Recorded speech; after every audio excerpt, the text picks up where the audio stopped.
کچھ سمجھ میں نہیں آ رہا کہ کریں کیا. ویسے تو سب ٹھیک ہے لیکن مجھے عمر زیادہ لگ رہی ہے. خیر عمر اتنی زیادہ بھی نہیں ہے، لیکن ہماری بیٹی کو آرام آسائش سکھ پہنچانے کے لیے اس کے پاس سب کچھ ہے.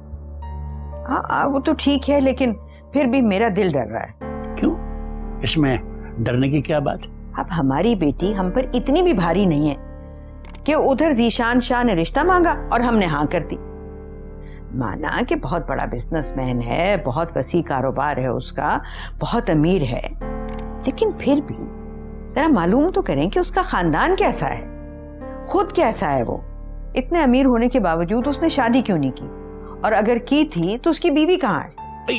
تم صرف منفی پہلو کیوں دیکھتی ہو؟ پہلے تمہیں یہ فکر تھی کہ ہماری بیٹی کے لیے اچھا رشتہ آ جائے. اب ایک معقول معزز مالدار آدمی کا رشتہ ہمارے گھر پر آیا ہے تو تمہیں کیا پریشانی؟ نوین سے پہلے بات تو کریں. اس نے پہلے 2 رشتوں سے منع کر دیا کہ میں ابھی شادی کرنا نہیں چاہتی. ہاں مجھے بھی یہ فکر ہے، لیکن میرا خیال یہ ہے کہ نوین کو یہ رشتہ قبول کر لینا چاہیے.